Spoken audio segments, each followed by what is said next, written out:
selalu setia.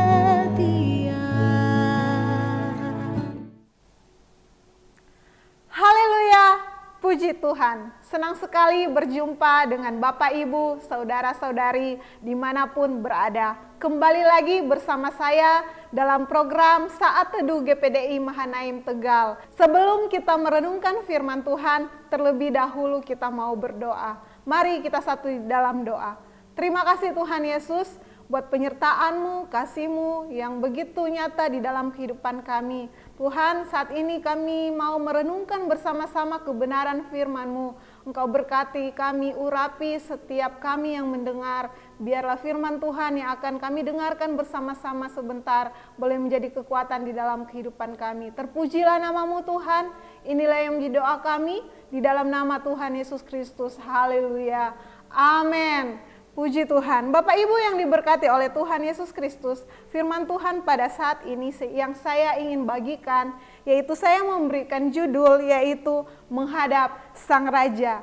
Ya, menghadap Sang Raja itu diambil dalam kitab Ester pasal 5 ayat yang pertama sampai yang ke-8. Bapak Ibu yang diberkati oleh Tuhan, kalau kita membaca kitab Ester ini, kita tidak akan mendapati nama Tuhan tercatat di sana, tetapi kita akan dibawa pada suatu kebenaran dan pengertian mengenai keterlibatan Tuhan dalam setiap bagian-bagian dalam kitab Ester ini. Ya, Bapak Ibu yang diberkati oleh Tuhan, ketika Sang Ratu Ester dia datang untuk menghadap raja, tentunya ada persiapan-persiapan yang dilakukan oleh sang ratu. Ya, dia datang dengan persiapan-persiapan.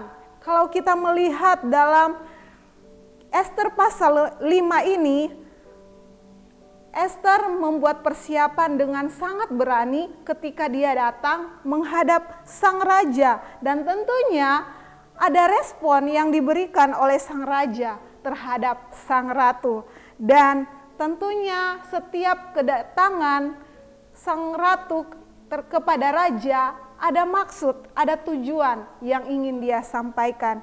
Ya, tujuan yang ingin Ester sampaikan tentunya ini mendatangkan suatu kebaikan bagi orang Yahudi. Ya, kalau kita tahu bersama bahwa keselamatan orang Yahudi pada saat itu sangat terancam akibat rencana Haman yang ingin membunuh orang-orang Yahudi. Dimulai dari peraturan yang dibuat oleh raja untuk Haman, di mana setiap orang yang bertemu dengan Haman harus menghormati dia. Haman ini yang bukan orang Persia, tetapi dia adalah orang Agag. Dia diangkat oleh raja, dia mendapatkan kedudukan yang tertinggi di antara semua pembesar di kerajaan Persia pada saat itu. Ketika Haman bertemu dengan Mordekai, Mordekai tidak mau hormat kepadanya. Mordekai tidak mau menghormati Haman. Sehingga apa yang terjadi? Haman sangat marah ketika dia melihat bahwa Mordekai tidak menghormati dia. Apalagi ketika Haman tahu bahwa Mordekai ini dia adalah orang Yahudi. Haman berhasil meyakinkan raja tentang hal ini, dan raja mengeluarkan suatu keputusan, dan raja menetapkan hari di mana orang Yahudi harus dibunuh. Semua rencana raja dan Haman itu disampaikan oleh Mordekai kepada Ester sang ratu. Dan satu-satunya harapan orang Yahudi pada saat itu adalah Ester dan Mordekai.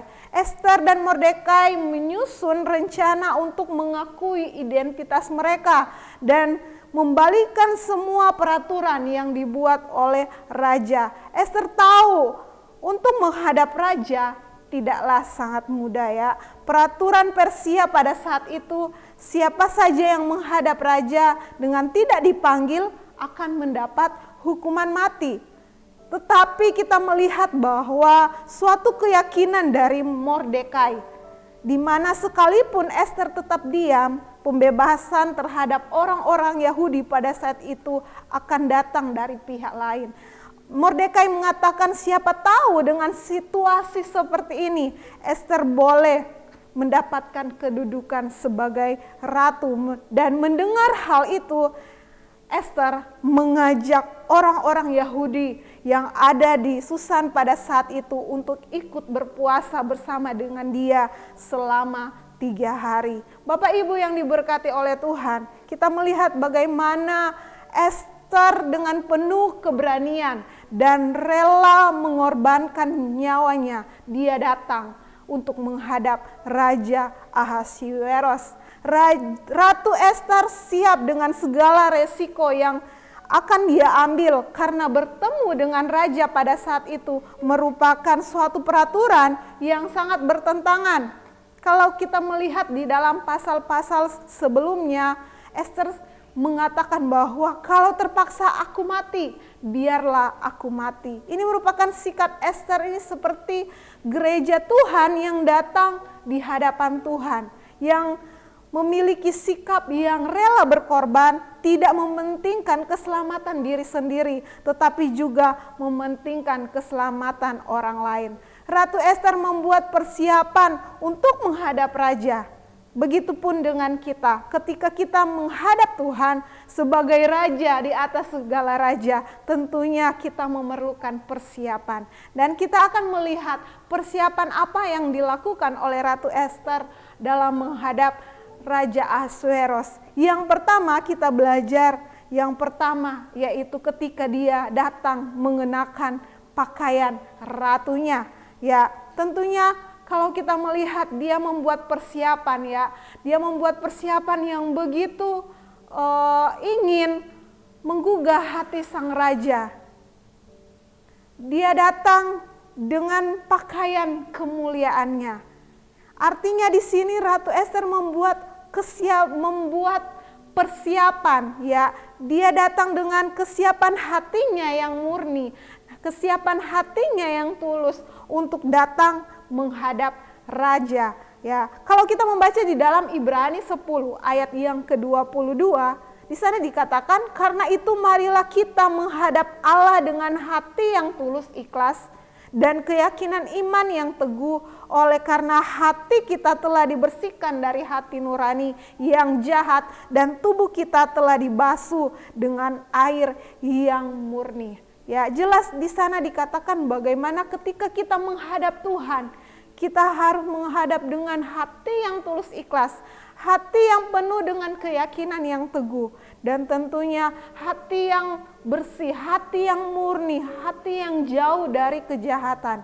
Maka kalau kita melakukan itu dengan hati yang diinginkan oleh Tuhan, maka kita tentunya akan berkenan di hadapan Raja, yaitu Raja kita, Raja segala raja. Ya, yang kedua persiapan yang dilakukan oleh Ratu Ester ketika dia datang menghadap raja, yang kedua yaitu ketika dia datang berdiri di pelataran dalam istana. Ya, artinya di sini ada kerinduan yang mendalam dalam hati Ratu Ester untuk dia datang menghadap raja pada saat itu. Kerinduan yang begitu dekat kepada raja. Dia berdiri di pelataran, yaitu dia mendekat kepada raja. Dia datang mendekat kepada raja. Demikian juga kerinduan kalau kita mau lihat bagaimana seorang pemazmur, dia memiliki kerinduan yang dekat dengan Tuhan, yaitu dia mau terus menerus untuk berdiri di rumah Tuhan. Kalau kita membaca di dalam Mazmur pasal 84 ayat yang ke-11, di sana dikatakan bahwa sebab lebih baik 1 hari di pelataranmu daripada 1000 hari di tempat lain. Lebih baik berdiri di ambang pintu rumah Allahku daripada diam di kemah-kemah orang fasik. Ya, jelas di sana dikatakan bagaimana kerinduan dari seorang pemazmur. Dia mau datang mendekat kepada Tuhan, yaitu dia memiliki kerinduan yang mendalam sehingga dia datang dekat di kaki Tuhan. Dia datang dekat kepada Tuhan. Orang yang hidupnya berkenan kepada Tuhan, tentunya orang yang memiliki kerinduan untuk dekat dengan Tuhan, orang yang dekat dengan Tuhan, itulah dia memperoleh kehidupan. Di dalam Amsal 8 ayat yang ke-35, di sana dikatakan, karena siapa mendapatkan aku, mendapatkan hidup, dan Tuhan berkenan akan dia. Ya, ketika kita dekat dengan Tuhan, maka kita akan mendapati bahwa kita akan berkenan di hadapan Tuhan. Demikian juga yang dilakukan oleh Ratu Ester ketika dia datang di pelataran. Dia datang dengan kerinduannya untuk mendekat kepada Raja Ahasveros. Maka di sana Raja berkenan atas kedatangannya. Raja berkenan atas hidupnya. Sehingga apa yang terjadi? Kita membaca selanjutnya. Raja mengulurkan tongkat. Artinya ada perkenanan raja di sana. Yang ketiga yang dapat kita pelajari bagaimana sikap Ratu Ester ketika dia datang menghadap raja. Yaitu ketika dia mengundang raja dalam perjamuan. Dia mengundang raja di dalam perjamuan. Artinya di sini dia ingin menyenangkan hati raja.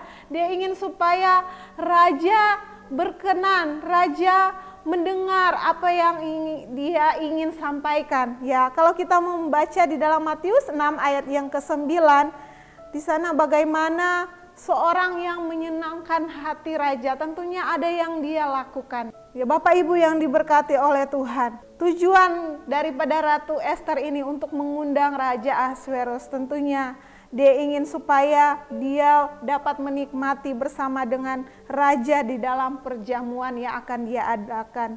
Dan ketika dia melakukan perjamuan, dia mengundang raja, barulah dia menaikkan setiap permohonannya, apa yang ingin dia sampaikan kepada raja. Seperti yang Tuhan ajarkan kita di dalam doa Bapa kami, yaitu ketika kita sebelum kita menaikkan permohonan kita, tentunya kita harus menyenangkan hati Tuhan terlebih dahulu. Kita harus mengagungkan Tuhan terlebih dahulu. Itu yang harus dilakukan oleh setiap kita dalam kita mau menaikkan setiap permohonan kita. Bapak Ibu yang diberkati oleh Tuhan, mari ketika kita mau menghadap raja, yaitu tentunya raja di atas segala raja, yaitu dia adalah Tuhan kita. Biarlah kita senantiasa memiliki hati yang tulus, hati yang penuh dengan kerinduan, dan tentunya hati yang penuh dengan setiap penyembahan kita, yaitu penyembahan kita dalam setiap roh dan kebenaran. Kita mengagungkan dia, barulah kita menaikkan setiap permohonan kita. Itulah yang diinginkan Tuhan di dalam kehidupan kita. Mari Bapak Ibu yang diberkati Tuhan dimanapun berada, mari kita datang kepada Tuhan. Tentunya dengan apa yang Tuhan inginkan bagi kita, sikap yang baik, sikap yang benar ketika kita menghadap Raja Tuhan kita, yaitu Raja di atas segala raja. Puji nama Tuhan. Mari kita akan berdoa untuk kebenaran firman Tuhan. Mari kita satu di dalam doa. Terima kasih Tuhan Yesus buat firman-Mu yang sudah disampaikan. Tanamkan firman-Mu di dalam hati kami. Biarlah Tuhan kami boleh memiliki hati yang tulus, hati yang murni, hati yang suci Tuhan. Untuk kami senantiasa datang kepadamu Tuhan. Sehingga kami percaya Tuhan setiap permohonan kami yang kami naikkan itu senantiasa berkenan di hati-Mu Tuhan. Ada jawaban doa yang Tuhan berikan dalam kehidupan kami. Terima kasih Bapa yang baik. Inilah yang menjadi doa kami. Kami sungguh bersyukur di dalam nama Tuhan Yesus Kristus. Haleluya. Amin.